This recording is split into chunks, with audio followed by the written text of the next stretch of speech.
Okay, welcome everyone to our webinar. I am Gem Midgley, a Principal Consultant at Mira Geoscience, and we are having a webinar on how to streamline your workflow from survey design to deliverables with Geoscience Analyst. This webinar is being presented by James Reid, who's also a Principal Consultant at Mira Geoscience. There'll be time for questions at the end, so please feel free to enter those questions into the Q&A at any time during the webinar. And before we start, I will just remind you that this webinar is being recorded. So take it away, James.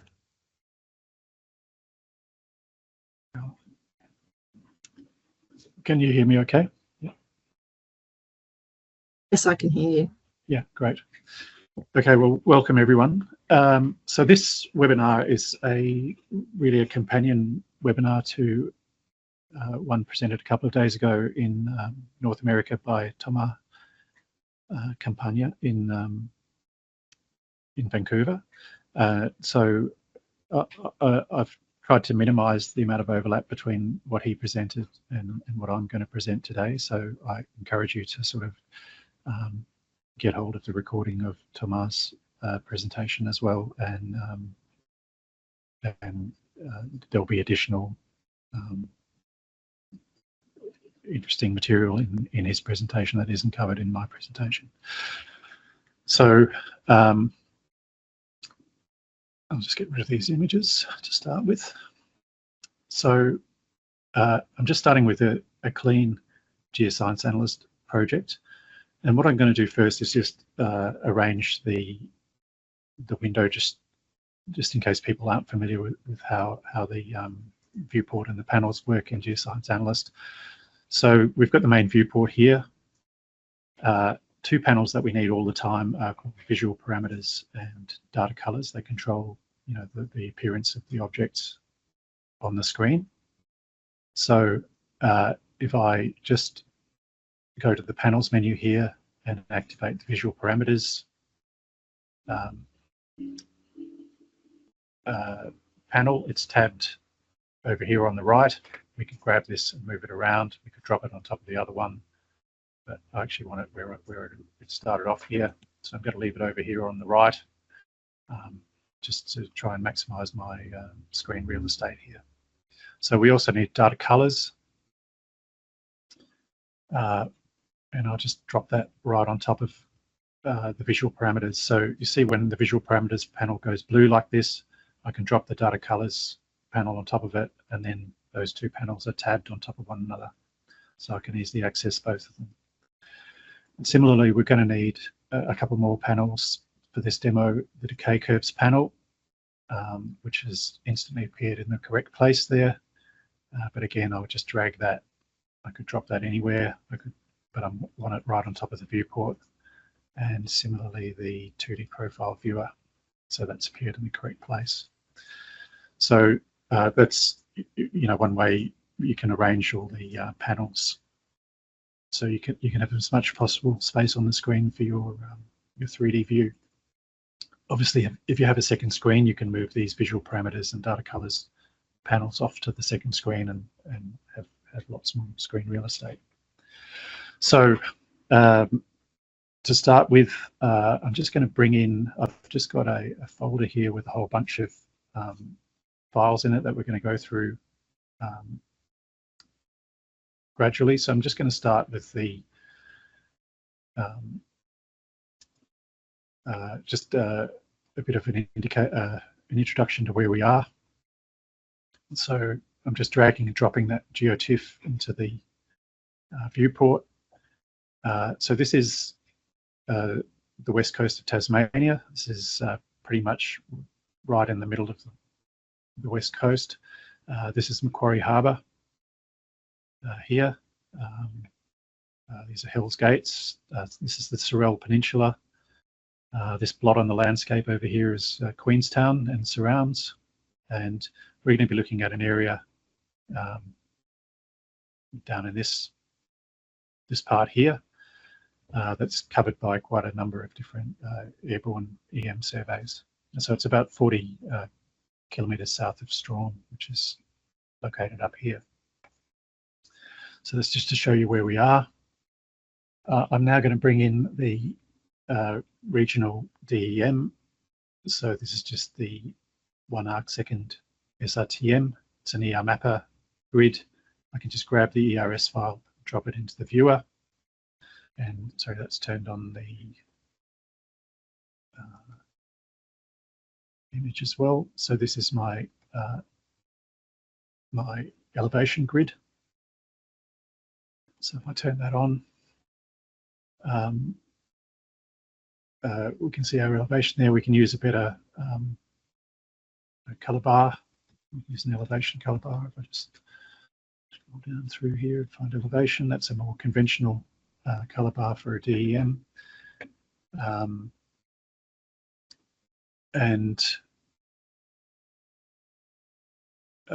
This DEM is quite large. If I just turn the scale bar on, so we're looking at that scale bar is 12.5 kilometers at the moment, so we're covering quite a large area. So that's going to be quite heavy to work with if we you know, turn that into a surface. So the first thing I'm going to do is subset it to a smaller area. Just show you how to do that. So I've got a few polygons here of different areas of interest.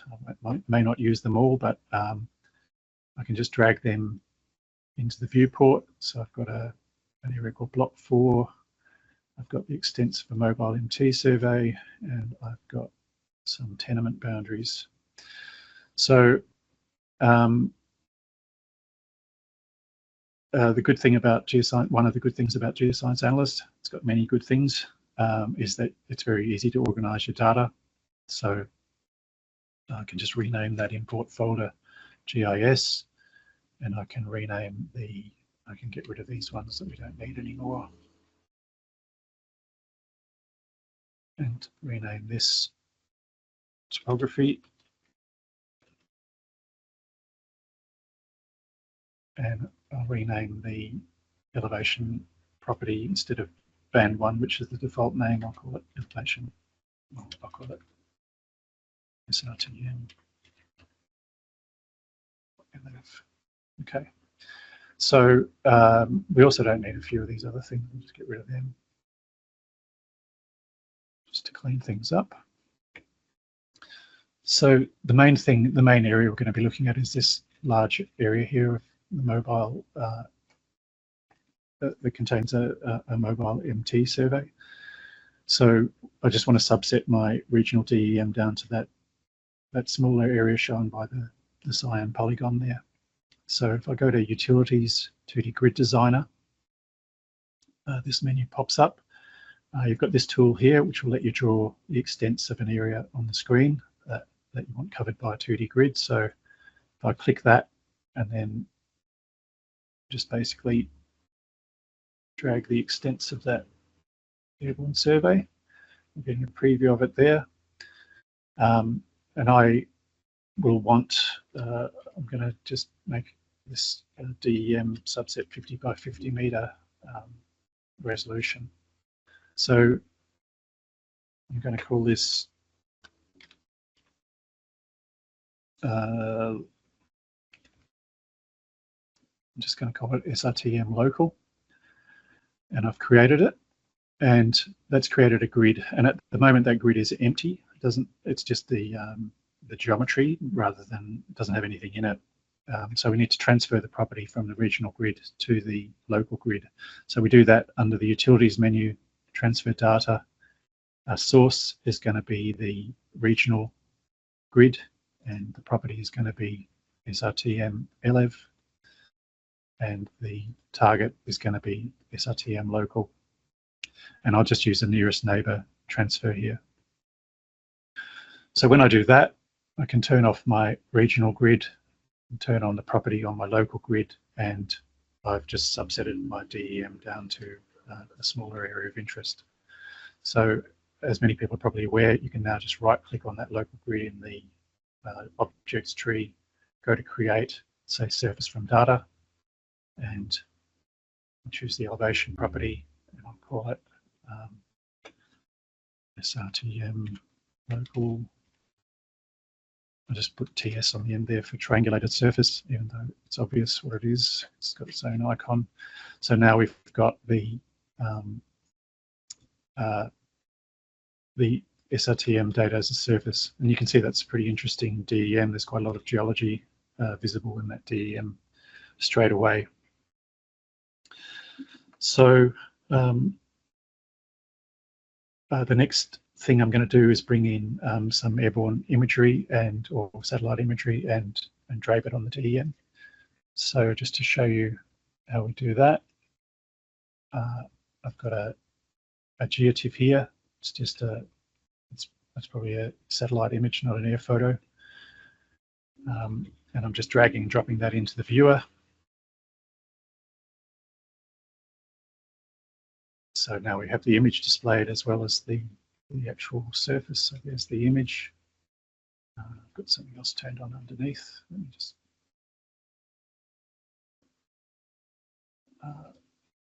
want this one. Oh, sorry, that's the MobileMT extents.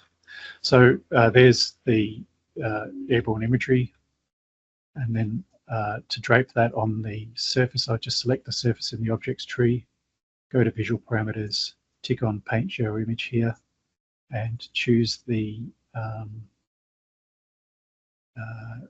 photo large, this one here. And it looks like nothing's happened, but it's because I haven't got it turned on. I'll just turn off the raster imports there, turn the surface back on. If you see these yellow highlights, you just need to click on the nodes tab down here, and there's our image draped on the DEM. Okay, you can see some very low-lying clouds here, nicely draped. It's pretty foggy there, apparently. So that's our image. Now that's our imagery draped on the DEM. Now that I've done that, I'm just going to turn it off because it makes things hard to see for the rest of the demo. So it's just showing you how to do it. So next thing we're going to import is some VTEM data. So again, I'll just go to the, so this is just a Geosoft database. So I'll just drag and drop that in. I'm just going to do a couple of things here. Because I want the airborne dataset's got its own DEM, but I want to put everything relative to this new DEM that we've just created, this SRTM DEM. So you know, there can be considerable difference between the airborne DEMs and any other DEM you might want to use. So I'm just going to bring in this dataset at a constant Z value of 0. And I'm not going to import the tie lines, so I'm just going to untick a few lines here. Just click OK. And you'll see it's zoomed into, I'll just turn the topography off.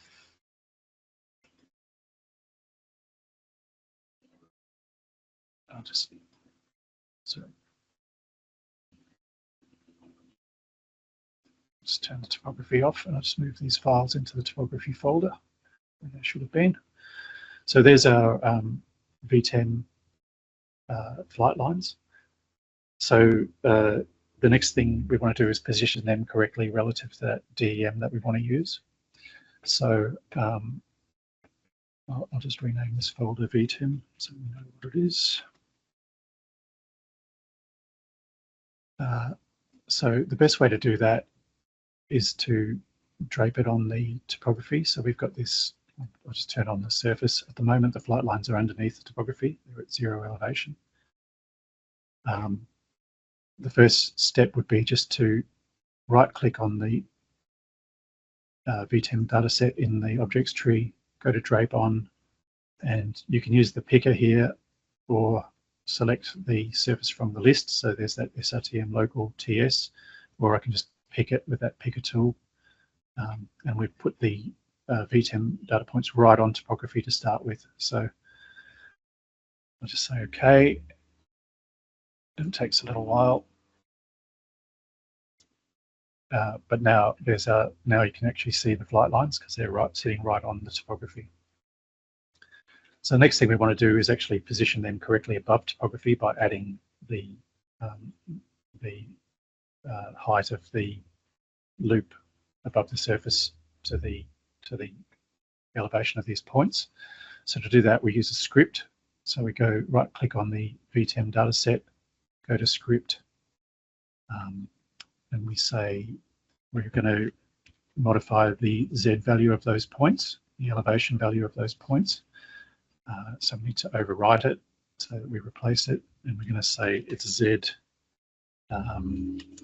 plus, if I show you in the, just get rid of that and show you in the VTEM database, there's a RX alt property here.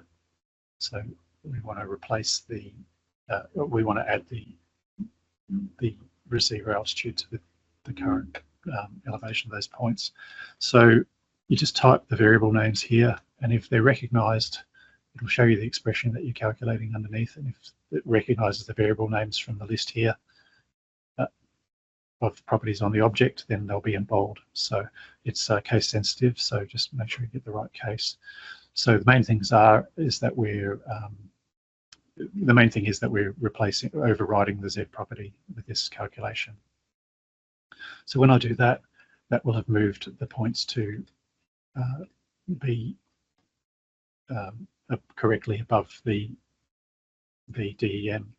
And this data set has a small issue, and I left it in here deliberately because it's the sort of thing that happens with real data. But when you look here, you see that there are some points where the draping hasn't worked properly, and you can see that those curves clearly have moved up from the DEM surface. So you know, that operation that we just did move the data points above the DEM, but a few of them on the ends here haven't moved. And if you want to see why that is, you can click on here and we can select a node, just scroll across to the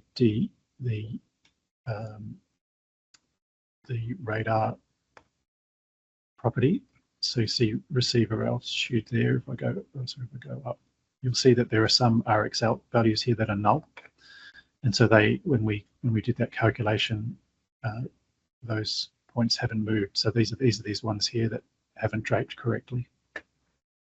Now you could, Geoscience Analyst has the capability to let you go in there and manually delete these segments of these curves that you don't want, but that's a pretty slow process, and there's an easier way.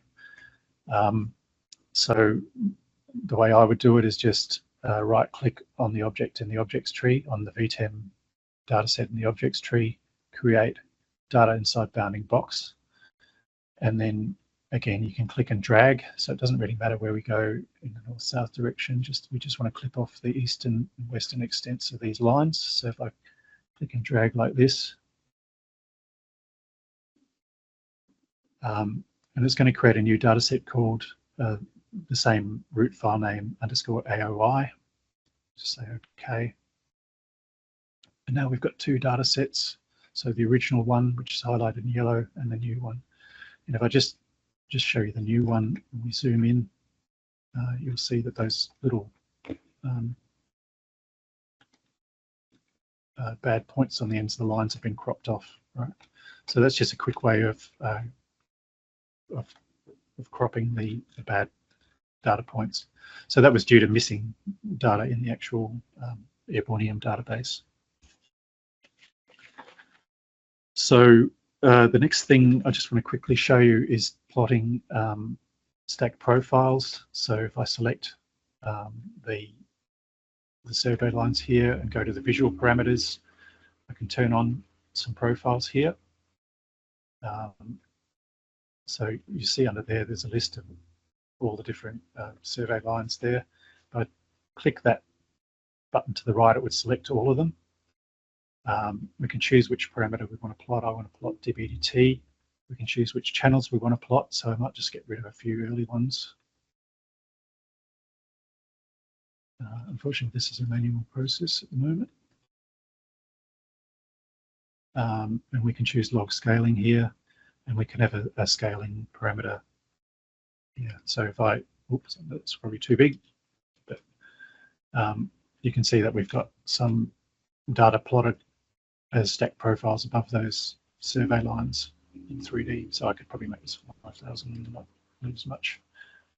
So that's showing all the lines, obviously, which is a bit of a dog's breakfast. If you just want to see a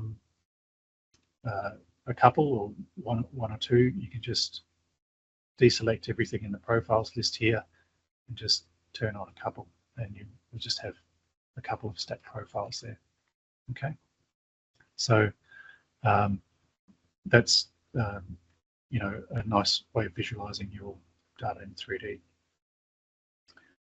So I should say here that oh, sorry, the next thing I'm going to do quickly is just import a mag grid that came with this survey. So this is the one downloaded from Mineral Resources Tasmania. So a bit of a hidden surprise. So when I drag and drop that magnetic grid, I can create a new group in the tree for it. So I call it VTEM magnetics, and I'll just drag that magnetic grid out of there into that folder. Okay, and I'll rename this one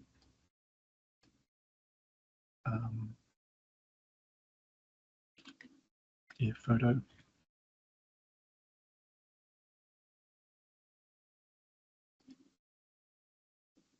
So I'll just turn off all the objects here, turn on the VTEM magnetics, and if you look at the thing, it's an RGB grid, so it's not going to display properly. It's three different bands. There is a way in Analyst of displaying this, so you right click on it, say create GeoImage, and we can choose a banded to create a banded image here.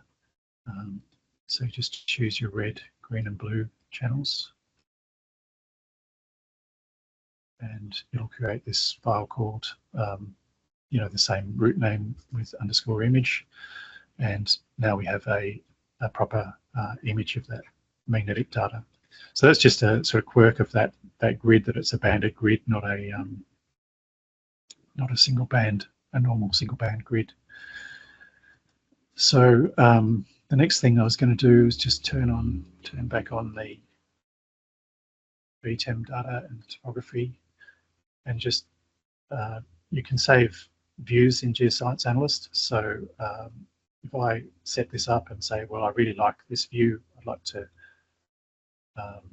you know, allow people to get to it quickly, I would just hold down Control and press one of the function keys, F1 to F10, I think, and it will store that view in. It will save that view. So if I said Control plus F1, it'll let me name it. I'll call it Figure 1, and you'll see that appear up here temporarily. And then if I rotate, change the view, so I can turn everything off, I can turn on the air photo and zoom out. But if I press F1 now, it'll recall that save view and jump exactly back to what I had. It'll turn off the objects that are on that shouldn't be on, etc. So I press F1, I've jumped straight back to that save view.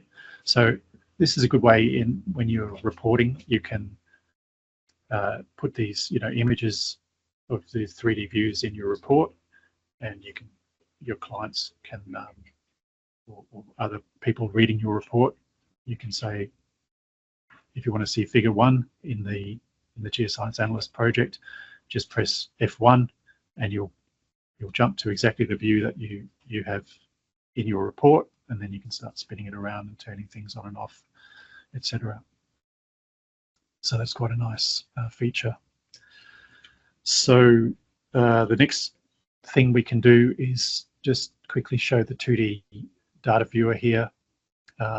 So I'll just show that, select that VTEM data set the one we subsetted, and we can display the DBDT data here.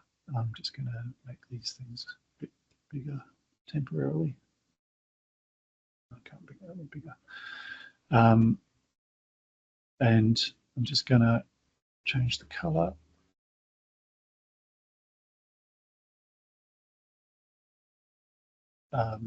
We can have logarithmic scaling by clicking that button there, and then we can actually change the transition from log to linear. So -3 would be 10 to the -3 is where the plot transitions from logarithmic to linear. And now we are looking at one of the profiles, and we can use this slider bar and scroll through the various profiles, so you can see some pretty strong IP effects in this data, but not a lot else of interest, I have to say. If we jump back to the viewport and we choose the, I'll just turn everything off and turn on the one that we were looking at before. You can see that there's a green dot here and a red dot. So that's showing you the two ends of the profile. In the profile viewer, there's a green end there and a red end there. So you can work out where you are. If I select a feature in the viewport, so I click on this IP response here and jump back to the viewport, that's shown by that yellow dot there. So the 3D viewer and the profile viewer are linked. Okay, so the next thing we want to do is just quickly create an EM data set out of this.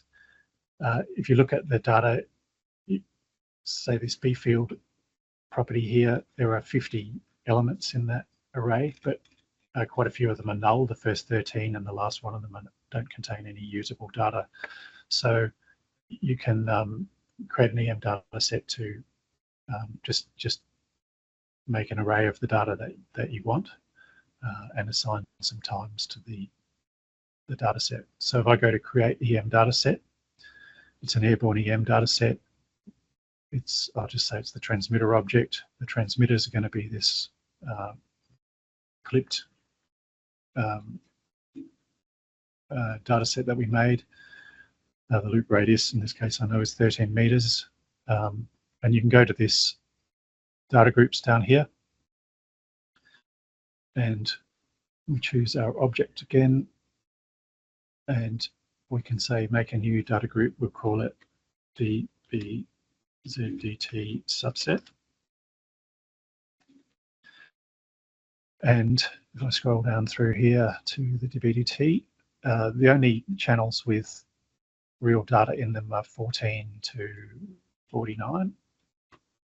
So I've selected only channels 14 to 49 there, and I've called it DBZDT subset. So if I do that, and in here I turn these other ones off and view the subset, you can see we've got some space here for times, and we've got all our data channels here. You can load the times just from an Mira standard channel file with midpoints and widths, or starts and ends. So you just click here. The only thing you've got to be aware of is that the number of times defined in your channel file has to match the number of elements in the array that you just created. So there are 36 in this case. And once I do that, you'll see that we now have a center time and a, expand that a bit so you can read it, a center time and a width for all the channels of this data set. So I confirm and view, and we'll see that we've created a, I'll just close this other one. We've created an EM data set. It's got a special, these pair of objects. One is the receivers, one is the transmitters. So if you're going to do some modeling or inversion of the EM data, this is the object that you would use, and it's got, you know, it only contains the data that you, or that subset array only contains the data that you want to use for modeling, not all the null channels. So once we assigned delay times to the array in that operation. So we can now go to the decay curve viewer. We can choose that receiver object that we just created, which is that one there, and we can choose DT subset, and we're looking at the decay from that data set now. We can have a logarithmic scale on the horizontal axis and log on the vertical axis. It's not the best, not the nicest plotting here, but it's good enough for QC purposes. So we can also just change the logarithmic to linear transition here, so we can actually see some detail of the decays. So you can scroll through the decays with these arrows here. So if I click these arrows on, you can see things are changing very, very slightly as we go along the profile. When these two buttons here are activated, then the decay plot is linked to the 3D viewer. So if we go back to the viewport, you'll see that we've got a big blue highlight here showing which decay we're actually looking at. If I go to I just have to go to the receivers tab here, so I can click somewhere else. So if I click at another location and go back to decay curves, now we're looking at the decay for that new location. We're looking at this one over here. So if you move on from the decay plot and you don't want this blue dot to keep appearing in your viewport, you just turn off these links here, and then that blue highlight will disappear. Okay. So the next thing I'm going to do is just import Emacs Air CDI for this survey, and I'll do that through the ASCII draped mesh importer or draped section importer. So import ASCII draped model, and we go in here and sorry, down to Emacs Air. So this is my Emacs Air file, and I'll just show it to you. This is a file that's come straight out of Emacs Air. It produces output in a bunch of different formats, so this is just one of them. The only modification I had to make to this file to get it to import was to change the extension from .cdi to .txt, and to remove a space here between this slash and the line. And so I just deleted one space and I changed the extension of the file. But you see here that it contains line number, easting, northing, and then a bunch of depths for each easting and northing, and also elevations. The RL column is the elevation corresponding to this depth. And these depths are not arranged, they're not regular intervals in depth. They're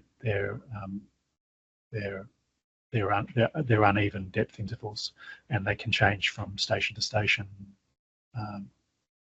as well as within an individual sounding. So I'm just going to import this, and we have to skip the header lines. So there are 3 header lines. So if I ignore 3 lines here, we see that we've got the correct column titles here.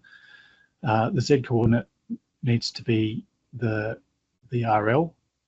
So if I double click on this, I'll get a drop down, and I can choose the RL as the Z coordinate.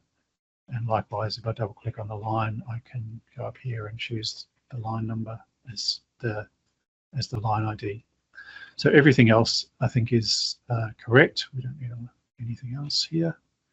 So I'll just say OK. This takes a little while, so 20 seconds or so. So bear with me. I'll try and think of something to say to fill in the awkward pause here, but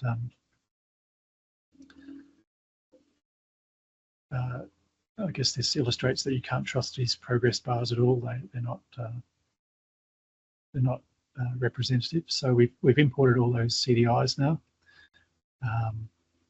and each one here. So each one of these is a different line. So expand that so you can see it.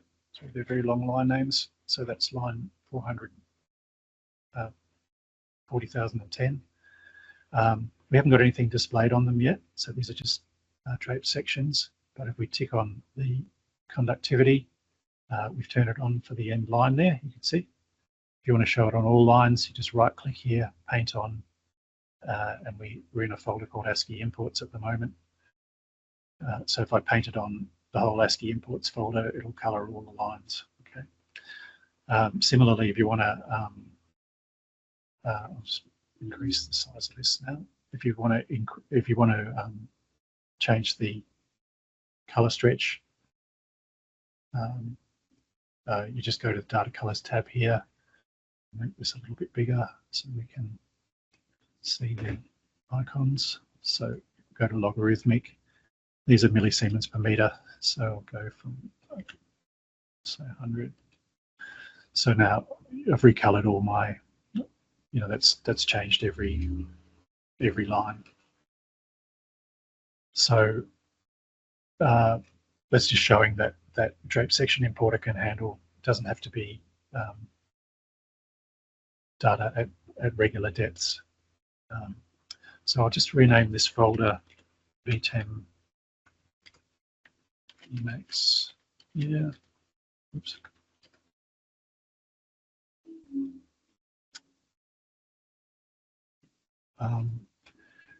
And one other thing I'll just show you while I remember is we can, when we imported the VTEM data, there was a report here with it as well, and you can embed the report in the project with the data. So at the level of the VTEM data in the survey, I can get the survey report here, drag it into this little window down here, and that PDF report will be embedded in the project. When I save the project, that PDF will be saved inside the project.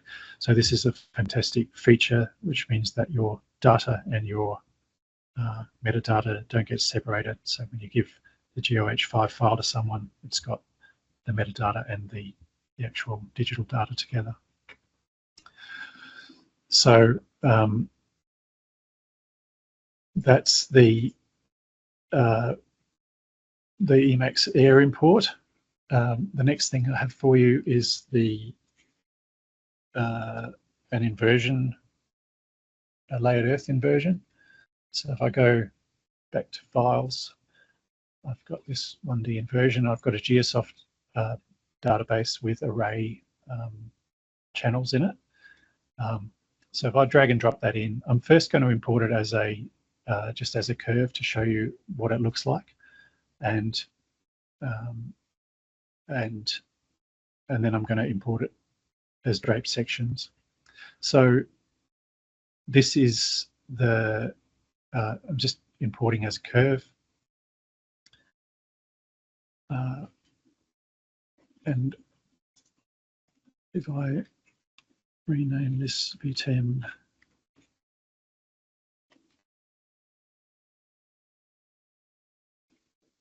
so that's called VTEM 1D inversion. If I just show you what that looks like, you can see that that database has got, for each X, Y, Z value, it's got an array of conductivities.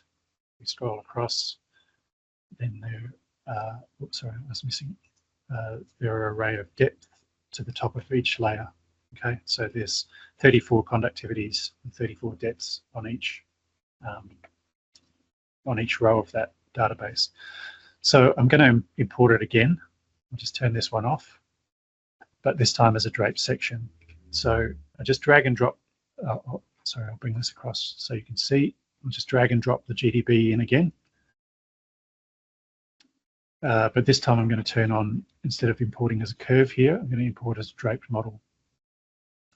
So this lets you specify the X, Y, and Z coordinates. So at the moment, the Z coordinate of the DEM, as you'll see once I import this, it's at Z equals 0. So it's just got a flat top. And then I'm going to show you how to drape it on topography once we've imported it. So the Z coordinate is already defined, but it's the DEM is 0 in this case. The Z coordinate array is going to be the depth to the top. And you can have, as the coordinate type, you can have depth or elevation, but these ones are depths below surface, and we've got it located at the top. So we don't need these midpoint depths, I'm not going to import them. So I'll just say OK. And there's our 1D inversion results. If I turn the, they've come in up here under Geosoft imports. I'll just drag them down and put them in that 1D inversion folder and delete this Geosoft imports folder. So if I look in here, it's the same deal. I've got one drape section for each line. If I turn on the conductivity for one of them, I can right click, paint on. I'll paint on everything inside the entire, the folder containing all the draped sections. They'll all change, and we could, rescale those conductivities here. Logarithmic scaling from, 1 to 100, and we've rescaled all those. So at the moment, as I said, these are located at z equals 0. If you want to drape them on topography, so remember our topography is here. There's our sections underneath, so there's a bit of an air gap underneath. You can't really see it, but they're not properly draped. So to drape them, I just select them all in this list, right click, say drape on, and I can choose that DEM surface. And when I do that, they'll all be draped. You can see now they've all moved up. They're underneath topography. So that's imported all my 1D inversions as depth below surface and then converted them into elevations. So that's all I'm going to do with the VTEM. I'll just turn this off at the moment. And we're just going to import some frequency domain EM data MobileMT. So I will just drag that in. It's just, sorry, I should have done that. I'll just bring in this. So the MobileMT data consists of two parts. It's got the actual survey data flowing along the survey lines and a base station. So I'll just drag the GDP in.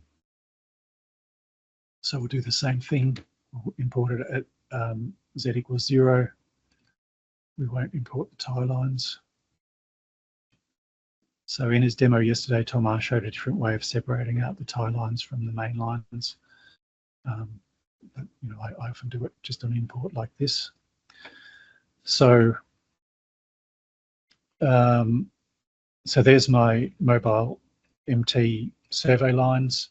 We've also got the base station location, which in the report is specified in lat long. So this is just a CSV file containing the WGS84 longitude and latitude of the base station. So I can bring that in. I'll just drag and drop that in, and you can see the columns of the file there. And you can see here we've got a longitude of 145 degrees and latitude of -42. And as soon as I do that, it stuffs up the display because now we've got objects that are in MGAs and lat longs in the same project. So what we can fix this. So we can right click on the base station here and say specify coordinate system, and we can say it really, if you know your coordinate system, if you can look up the EPSG code for your coordinate system, it really makes things fast here. So I know the EPSG for WGS84 is 4326. And if I do that, we'll jump straight to that entry in the list of coordinate systems. So all I'm doing here is setting the coordinate system for that object. So now I'm going to copy it and paste it into the same folder, and I'll rename the second one MGA 55. So, and I'll turn off the lat long version. So this one here that I've renamed MGA 55, I will now reproject. At the moment it's in WGS 84 lat long. I'm going to reproject it into MGA 55. So we can right click on it, say coordinate system transformation, and we're going from WGS 84 to the EPSG code is 28355. And if I say OK, that will reproject that base station point into MGAs. So nothing's changed in the display yet, but if I just go to extents here, there's my MobileMT survey, and that yellow dot there is the base station. Okay, so we've reprojected it from lat longs into MGAs. So it's right in the middle of the MobileMT survey area. So I'll just rename this Geosoft imports folder here MobileMT. Keep things neat. And I'll just drag that base station, reprojected base station into there, and we can get rid of the old one.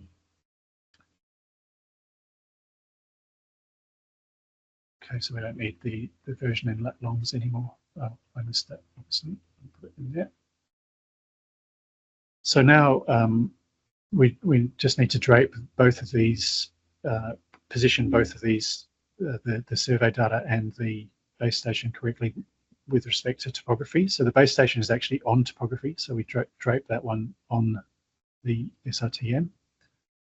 So that's just draped the base, put the base station on the surface, on the Earth's surface. For the MobileMT, we can do the same thing. For the actual survey data, we can also drape it on topography, just like we did with the VTEM data. So that takes a little while. It's a much bigger data set, but now it's draped on topography. But we also need to now add the height of the receiver above the ground to the Z coordinate. So we right click, go to script, and we say Z equals, in this case, the height of the bird above ground is called Alt_E. So you can see that's bold there, so it's recognized it as a variable in this, there it is there, in this script. So if I do that, that will, oh, sorry, I forgot to, I did the wrong thing there. I'll just get rid of that. Let me do that again. I forgot to overwrite the existing coordinate. So it's remembered my script here. I've got to overwrite this Z property. So I want to replace the existing Z property with the new one. So that's positioned the MobileMT data above the topography. So if we turn on the topography now, you can see the MobileMT lines because they're higher than topography. So the next thing we want to do here is just create the an EM dataset from this. So I go to the geophysics menu, create EM dataset, and we can choose airborne MT. So MobileMT. There's also Tipper would be VTEM, or there's another system now, but MobileMT is airborne MT. The base station is that reprojected base station we created before, and the receivers are the this file here, this one here. So this is frequency domain data, and the column names contain the frequencies. So AC 56 is the apparent conductivity at 56 Hertz, etc. So this import is quite neat. It reads the frequencies from the column or the field names. So the frequencies are automatically defined when you don't need to import a channel file or anything. It recognizes them automatically. And we've already, this array of we don't need to bother with this creating the channels either, because we're going to use all these channels. So if I confirm that, it's created this EM data set like we got for the VTEM data. Some of the receiver points, and the other one is the base station in this case. So you can now go to the decay curve menu, and we could choose the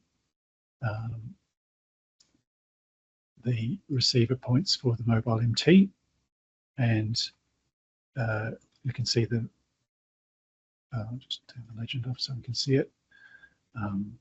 this might not be the best plotting scale. Yeah, I don't know, maybe I'll just make it linear. But you're seeing frequency on the horizontal axis and the apparent conductivity on the vertical axis. And you are, you've got some points at the lower frequencies here, and at the higher frequencies, and in between there's no data. This is the dead band of the MT signal. Okay, so just like for the MT, for the VTEM data, you can scroll through and view the apparent conductivity as a function of frequency for points, or you can go into the viewport and select particular points you'd like to look at. So the last thing I'm going to do in this demo is import the MobileMT. There's a resistivity depth section, and that is also going to come in through the draped section importer. And I had to do a little bit of reformatting on this and convert it from an array database of resistivities and depths into a flat format, so very similar to that Emacs Air format that we imported before. But nonetheless, we can get it in if I just go to the, so for a drape section, you have to import, you can't import by drag and drop. You've got to go in through the importer. We'll go here to the resistivity depth section. Oops. And we'll just choose the correct arrays here. So if I want the elevation as the depth coordinate, line ID is 9. Everything else I think is correct. So just say OK.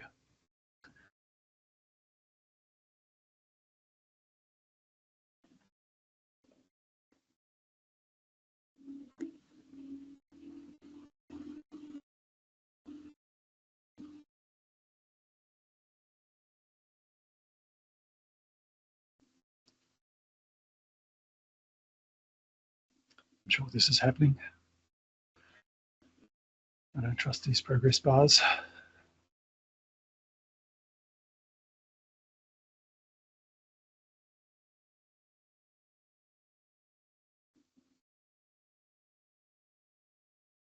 There it is. So again, they're blank when they come in. We turn on the conductivity, we apply it to that whole, paint on that whole ASCII imports, and there's our conductivities, and we could scale them the same as the other ones. So this is a very uninspiring area, I have to say. I just chose it because I had a lot of, I've sort of had worked in this area before, and it had a lot of different kinds of EM data, but it's pretty low resistivity everywhere here, a pretty high resistivity, sorry, everywhere here, low conductivity. So that's the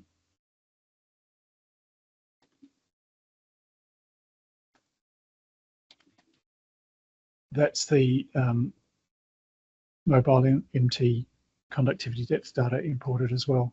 So that's basically where I'm going to leave it today. We've brought in, I didn't bring in all the lines obviously there,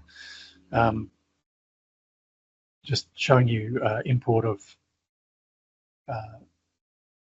various kinds of EM data and models. And obviously if you have your EM models as any kind of 3D format like a UVC mesh or leapfrog block model or whatever, you can import those very easily by drag and drop. So I'm not going to bother demonstrating that. But okay, so I might just wrap it up there. I do encourage you to also look at the recording of Thomas' presentation from a couple of days ago, because he covered different, like a lot of different aspects of Geoscience Analyst, and there's additional information in his presentation. So thank you very much. Cheers.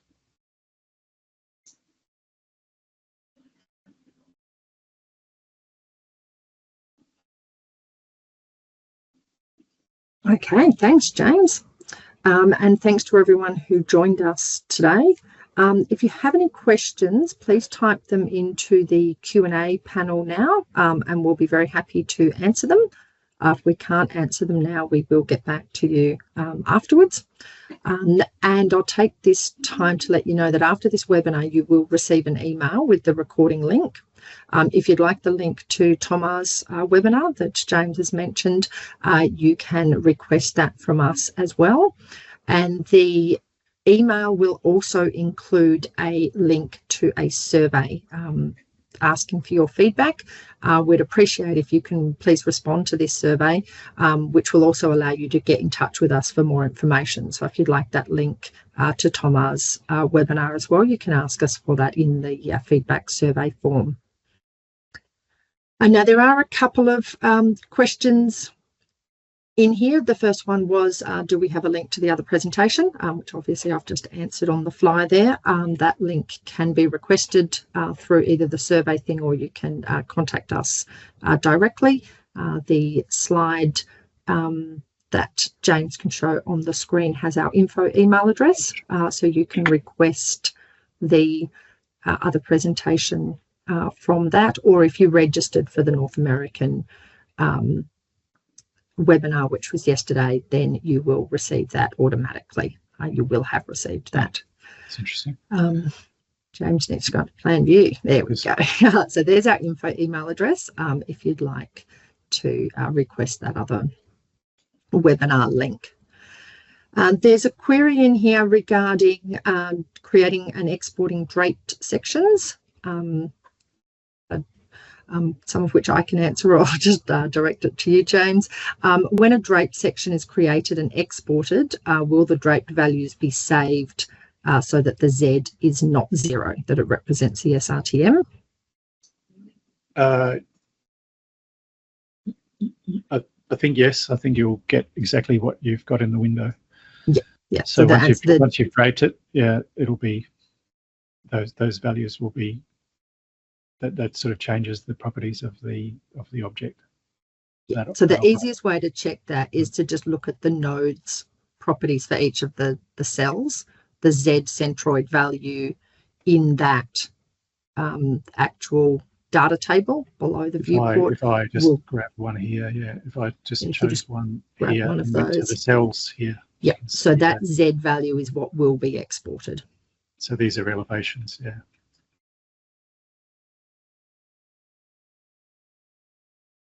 So this MobileMT resistivity depth section is a bit like the Emacs Air one. It doesn't have values right up to surface. There's a bit of a gap between surface and the first data point.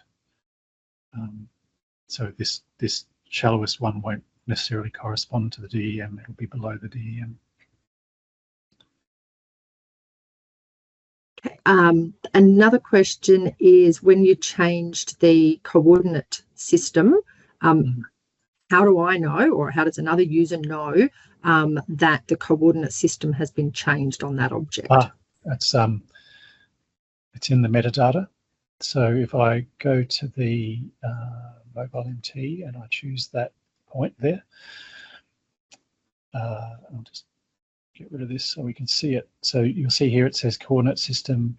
I'll make this bigger so we can see it. The coordinate system. The current coordinate system is 2328355. The previous coordinate system was 4326. Okay, so that's in the metadata of that points object that we reprojected. When you drag and drop a Geosoft GDB, does it recognize when channels are in arrays or individual channels? Yep, it recognizes array channels. And when you are looking at the 2D profile viewer, can you have more than one profile visible at once? Sorry, yeah, I can do that. So here we could just, I'll just minimize, make this smaller again. You can just add a graph. So we could say I'd like to plot altimeter on that one, say. So there's my altimeter. So you can add multiple profiles to one graph. So I could click add data, add more, I could have plots of observed versus calculated data for an inversion in this top one, and the radar altimeter underneath, or the misfit or whatever. That. So yeah, it's pretty good at graphing multiple properties and quickly QCing your data. Can the drape sections and all the other objects that you've created in the workspace be exported for import directly into GoCAD?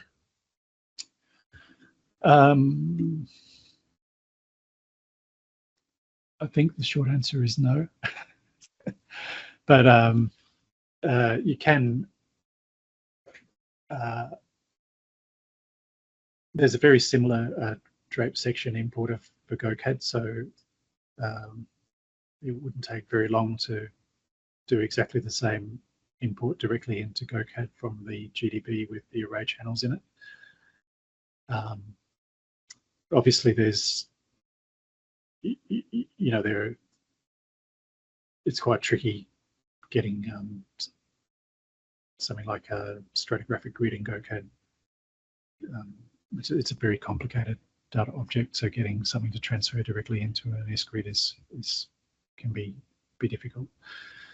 But you could just import it directly in GoCAD, and it wouldn't be much additional. It would be 5 minutes additional overhead. As a corollary to that, all the other objects that are line objects and points and surfaces, they can all be saved as GeoH5 and imported as a single file to GoCAD. Yeah. To import a Geosoft GDB into Geoscience Analyst, do I need to have an active subscription to Oasis Montage? No, you need a Sequent ID, which is a different thing. But yeah, you do need to be registered with Sequent. It's a condition of their API for the GDB importer. So I mean, you can also import something like airborne EM, through the ASCII importer. So you could just import ASCII columns and avoid using GDBs. But yeah, you need a Sequent ID. With the Amira times, did you already edit the Amira time channel file to remove the unused early times and the last time window? Yeah, I did. Yeah. But it is possible to do that within Analyst, or did you do it externally? I did it externally with a text editor. So in Analyst, you can choose which channels you actually want to include in your array. So you don't have to include all the channels. It could be a subset of just the late channels or something like that.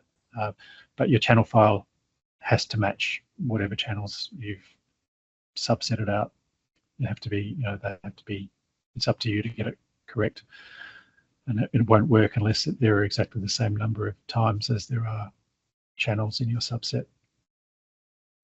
But you can create that EM dataset in Analyst, and then you have to edit your channel file to make sure they match. Yep. It's a very simple file. So.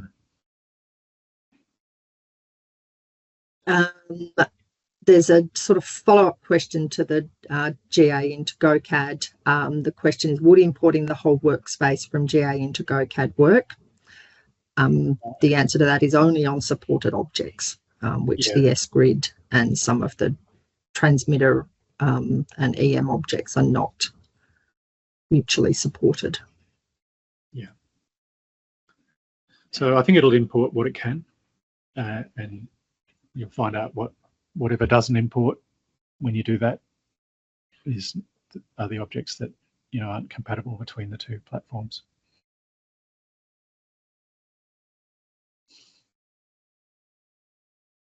Okay, and there was an earlier question regarding the creation of that topo object from the grid, what version of the license do you need to be able to create that? Pro. So the only thing I think in this demo that you needed Pro Geophysics for was to create the EM data objects. Everything else can be done in Pro.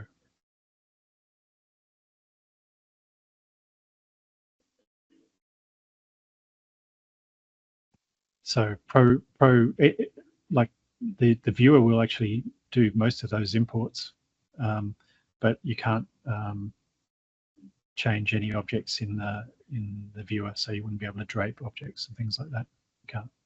You can't alter them. You can only view them.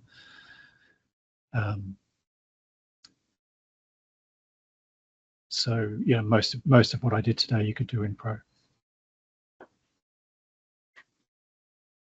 Okay, well, there's no more questions coming in. If anyone has a final question, if they just want to quickly type it in. Otherwise, I will wrap that up and thank everyone for joining us today.